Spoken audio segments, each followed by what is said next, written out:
የትግራይ አባቶች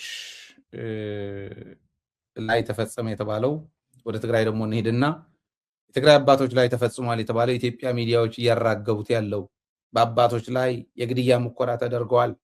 ህወሓት የተቃወሙት አባቶችም ላይ መተኮስ ጀምረዋል። ሊገድሏቸው ነው፣ እየሞከሩ ነው፣ የተቀነባበረ ሴራ ነበረ። ራሱ ከዛ መንበረ ሰላማ ሲሰድቡ ደግሞ ራሱን የትግራይ ኦርቶዶክስ ተዋሕዶ ቤተክርስቲያን ብሎ የሚጠራ በሌላ አገላለጽ መንበረ ሰላማ ብሎ የሚጠራ የአባቶች ስብስብ ይሉታል። የአባቶች ስብስብ እንደዚህ አለ፣ ሊገድሉን ነው፣ ህወሓት ልገለን ነው አለ ይላሉ።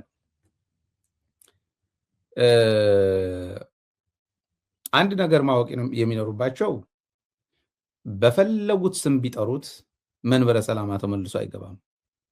ፍላጎት ያላቸው ተልእኮ ያላቸው ሰዎች እንዳሉ እናውቃለን። እንደማይችሉ ደግሞ እናውቃለን።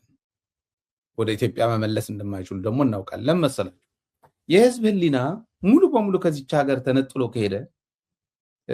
ከወጣ በኋላ አሁን እየሄዱበት ባለው መንገድ መመለስ አይቻልም።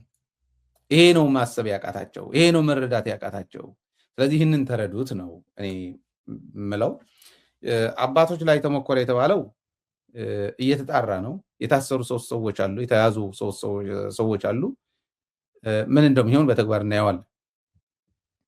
ግን ተጋሩ ሌሎች የኢትዮጵያ ማህበረሰብ ክፍሎች ማወቅ ያለባቸው ነገር ቢኖር ደግሞ ትግራይ በኢትዮጵያ ሚዲያዎች ስለተሰደበች ሳይሆን ችግሯ ስለታወቀላት ብቻ ነው ማሰብ የምትችለው። ተመልሳ ትገባለች እያልኩኝ አይደለም። የፈለገውን ጊዜ ደጋግመው ቢናገሩት የትግራይ ጉዳይ ካሁን በኋላ ያለቀለት ጉዳይ ነው ብዬ ነው የማስበው። ትግራዋይ ሆኖ ካሁን በኋላ ከኢትዮጵያ ጋር አብረን እንደዚህ ማሳለፍ እንችላለን፣ መሄድ እንችላለን ብሎ የሚያስብ ካለ የተሳሳተ ነው የሚሆነው። ትክክል አይደለም፣ የተሳሳተ ነው የሚሆነው። ስለዚህ ይህንን ነገር ማሰብ ይኖርባቸዋል ኢትዮጵያውያን ነው። ለተጋሩ በትግርኛ እንመለስበታለን። ግን ኢትዮጵያውያን ሆነው እውነት የመሰላቸው ሰዎች አሉ። ቅንብር ነው ያለው ፖሊስ።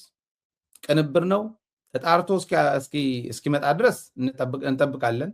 ግን 3 ሰዎች ይዘናል፣ ቅንብር ይመስላል ብለዋል ፖሊስ ራሱ። ተይዟል። ግን በጣም ደስ ያለኝ ወዲያው ነው ምክትል ስራ አስኪያጅና ሌሎች ዘበኞች ምናምን የተያዙት ማለት ነው። እና ይህንን ማለት ነው ያለበት ደረጃ ለማሳወቅ ነው። ዝም ብሎ የተተወ ነገር አይደለም። ቀልድ መቀለድ አይቻልም። ማህበረ ቅዱሳን የሚያሴረው ሴራ እዚህ ሆነን እኛም እናውቀዋለን፣ ይቅርና እዛ ያሉ የጸጥታ ኃይሎች። ስለዚህ ብዙም ባትደክሙ ይሻላችኋል። ትግራይ በእንደዚህ አይነት ቀልድ ተሸውዳ ወደኋላ የማትመለስ መሆኑ ከወዲሁ ማወቅ ይኖርባቸዋል ማለት ፈልጌ ነው።